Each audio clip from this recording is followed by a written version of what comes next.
Howdy who, all my stock market gamblers. Welcome today. I'm Tall Mike. So glad you're here. Well, what do we got going on? We got a good old-fashioned crack-up boom going on, right? I mean, we're off to the races in the stock market. The IWM, the small caps really taking off. The Dow Jones Industrial Average approaching 41,000. I mean, it was just yesterday we were below 40,000, right? I mean, this crack-up boom just doesn't want to end. Now, it will end. Nobody knows exactly when. Could be tomorrow. Could be months from now. But the crack-up boom continues.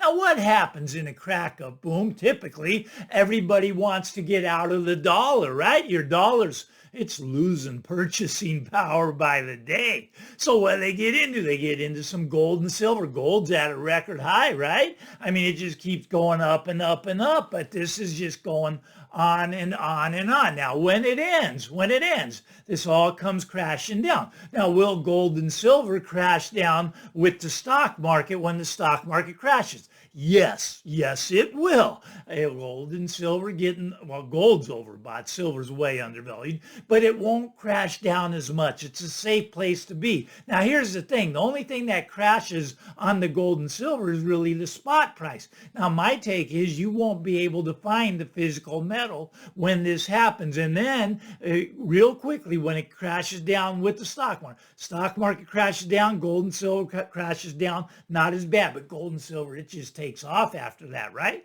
The reason it crashes originally is because everybody in the stock market, they're getting margin calls. They got nothing else to sell. They have to sell their gold and silver. But what are they selling? They're selling paper gold, paper silver, physical gold, physical silver. It's not changing hands. It's frozen up, right? So if you can find it when it comes crashing down, if you have some dry powder, then you go into it, right? All right. So anyways, we got the stock market value double the GDP value. Okay, stock market value to GDP is 200%. This is known as the Buffett indicator, and that's why Warren Buffett, he's sitting on $150 billion in cash, 150 billion in cash. Why is he doing that? Because he expects the stock market to crash by at least 50%. 50% would just be back to normal. And then it usually overshoots to the downside. So it'll probably be more than 50%. But according to the Buffett indicator, which is at 200% right now, the total value of the stock market compared to the GDP at 200%, that's like a record, or real close to a record.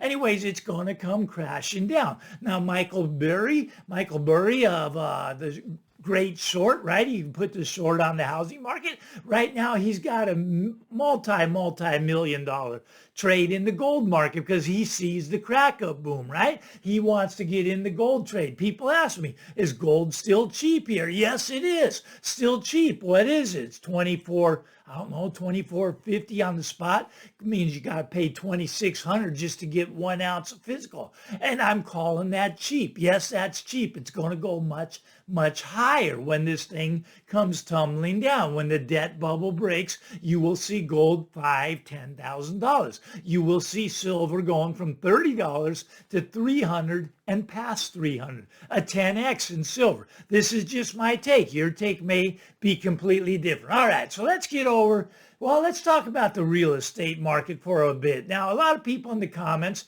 are telling me that real estate is not in a bubble. Just because it's in the biggest bubble in the history of the world, they're saying it's not in a bubble because there's not enough of it. Therefore, it's priced appropriately, and until they make more real estate, it's going to continue in this bubble. Now, I totally disagree with that, right? I totally disagree with that. I don't think real estate's in a bubble. I believe real estate's in a bubble. I don't think there's a shortage of real estate out there. There's a lot of shadow inventory. 1 out of every 4 homes is owned by an investor. They're going to be dumping those when the market turns and starts to crash. And when it starts to crash hard, investors, they start to dump that onto the marketplace. Now, let me ask you a question. Let's say you got $1 million loan. Let's say you just bought a house for $1.5 million, right? Okay, and you got a loan of $1 million on that, right? And let's say that what I'm talking about, a 40% crash, actually happened. So you own $1 million Well, you own $1.5 million house. You just bought it. You put 1/3 down. You got $1 million loan. Now the crash happens, right? And all of a sudden, your next door neighbor's house, who you know is a better house than yours, goes on the market for sale at $750,000. Now remember, you owe $1 million on yours. Are you going to keep paying the bank? If you are, you might not be that bright financially. If you owe $1 million, your neighbor's house is better, it's for sale for $750. What you do, you give the keys back to the bank and you go buy your neighbor's house, right? I mean, you just made $250,000. A lot of people are going to be giving their keys back to the bank when this comes crashing down. And it will come crashing down. It's just a matter of time, right? A lot of people say, but Mike, it's not crashing, right? I would argue with you that it is. It's crashing against real money. It's crashing in real terms. Yes, they're printing money, printing trillions and trillions and trillions of dollars just to keep it propped up, right? They're telling you inflation's 3%. They're lying to you. Still up around 10%, but they can't say that because people would get upset. People can't figure out why they make $200,000, $300,000, $400,000 and they can't afford to buy a house. Why? Because they keep printing money. Tell them to stop printing money, the houses come down, everything gets back to normal. Now look at, as long as they continue to print money, the dollar as we know it is going to go away. It's going to go away. There's going to be a reset coming and the dollar is going to go completely away. They're going to switch it out. Central bank digital currency, take 100 of your dollars, they'll give you one of theirs, something like that, whatever the reset is, and they're going to try that, but that's the first reset. The real reset is when they get back to the gold and silver standard, the real money, the sound money, if you will. The reason it was sound money is because it makes a sound when it drops, right? But okay, so now we're going to lose the reserve currency. It's just going to go away. Now, but Mike, that's impossible. We can't lose the reserve currency status.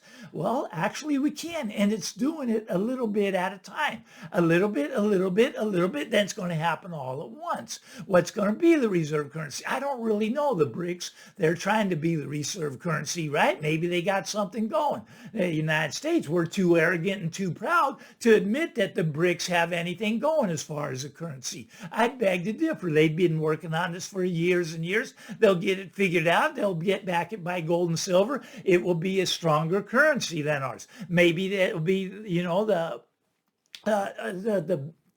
I can't think of it right now, the BIS, or the Bank of International Settlements, right? I think that's going to go away, but maybe they will get their own type of digital currency going that will replace the dollar. You see, the dollar is going to go away. Now, why is it going to go away, Tall Mike? Well, it's going to go away because of the debt, right? Us baby boomers, we lived great, right? We had a great life. Man, we had a good life. We're going to hand it over to you young whippersnappers, and you guys, I don't know what you're going to do. You're going to have to figure out the problem because we created the problem. You guys got to solve the problem. We're handing you $35 trillion in debt, but that's not where the problem is. Problem's much worse than that. You see, us baby boomers, we're now old, right? We want that Medicare. We want that Social Security. Just those two things alone is over $100 trillion that they have to print. Now, I believe you're going to get your Social Security.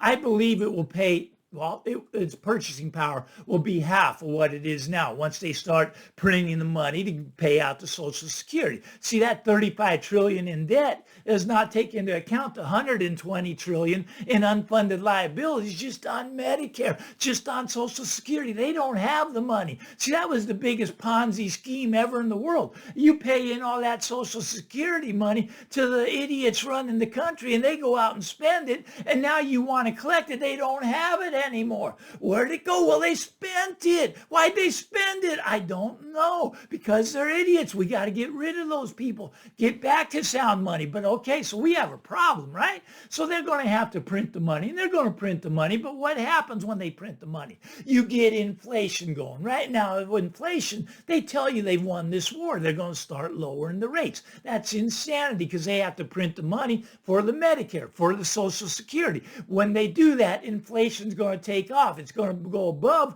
the old 9% benchmark. That was their terms when it was really running about 20%. It's going to go above that 9%, go 10%, go double digits, 12%, 12%. The real rate's going to be up 20, 25, 30%. We're going to start that hyperinflation thing. But you got to expect at least 10% inflation when they start printing the money to pay the Medicare people, us baby boomers, the Social Security to us baby boomers. See, us baby boomers, we're blessed. Now, you millennials, I feel sorry for you, man. We're just sticking you with the bill. Now, it's a good thing you got a job. Get out there and work. Pay your Social Security, right? Because we need the money, right? Us baby boomers, we want our golden years to be fun, right? We're going to go live high on the hog while you get out there. You be our slave, right? Okay, that's what I'm seeing. I don't know if you like it. Maybe there'll be a revolt at some point. I hope there is. We need this thing to crash. We need to start over. We need to rebuild. There's a lot of opportunity. I'm telling you, there's going to be a lot of opportunity when this thing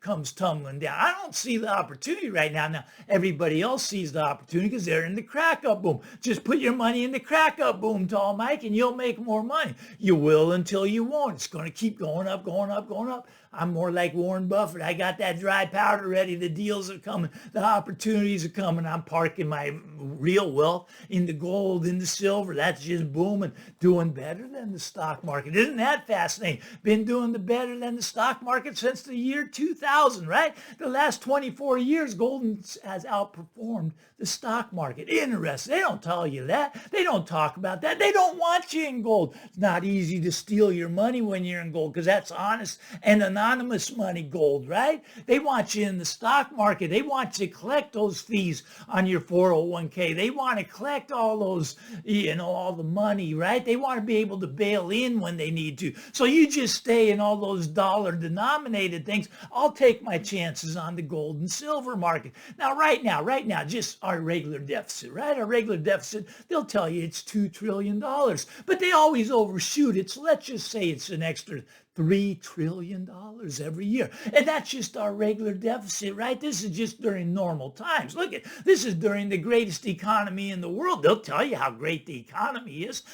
We're not at a war. Now, I say we're paying for 2 wars, going to be paying for 3, maybe even a 4th soon, but we're technically not at war. This is just normal business where we go $3 trillion farther into debt. Now, what does that debt do? Well, we got to come up with an extra trillion right now just to pay the interest, and next year it's going to be $2 trillion. So you add that $3 trillion to the $2 trillion. You got $5 trillion a year coming that we got to print. Otherwise, all these assets are going to come down. And rich people don't like when the assets come down. They don't like to see their house drop. They don't like to see the stock market dropping. They want to keep them propped up. And we're going to keep them propped up. We're going to have to print a lot more than $5 trillion a year. Look for inflation well above 10%. Look for mortgage rates well above 10%. Now, that's why your house is going to be in trouble. House is a dead asset, right? You say, but Mike, if we're going to hyperinflate, the house is going to go up. Not necessarily. At some point, they're going to have to raise the interest rate on the mortgages, and 80% of people,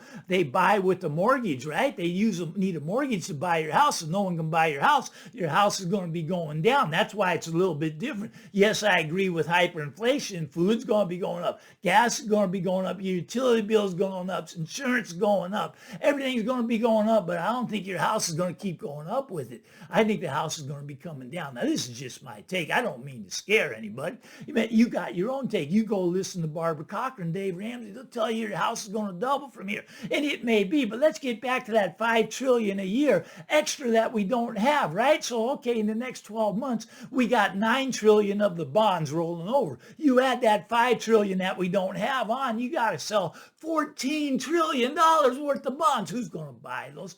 Come on, who? Really? Who? Japan? China? No, I don't think so. They're going to be net sellers, right? Who's going to buy it is going to be the Fed. They're the only buyer. Now, it always cracks me up. Like if I have a client and their house doesn't sell, what do I tell them? Hey, why don't you buy it? But Mike, I own the house. Yeah, but why don't you buy it? No one else wants to buy your house at $1.5 million. They want to buy your house down here at $700,000. But Mike, I don't want to sell at $700,000. I want $1.5 million.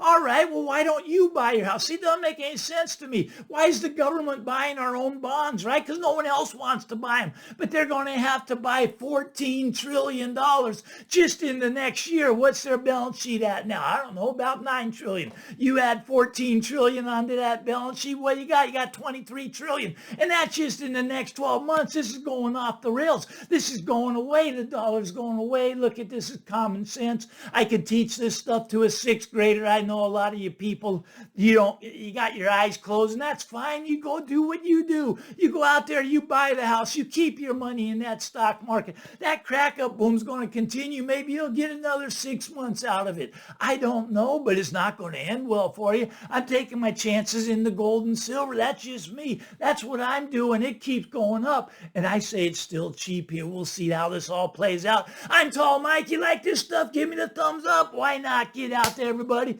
Enjoy the day, but punch that subscribe button first. We'll talk again real soon. Bye-bye now.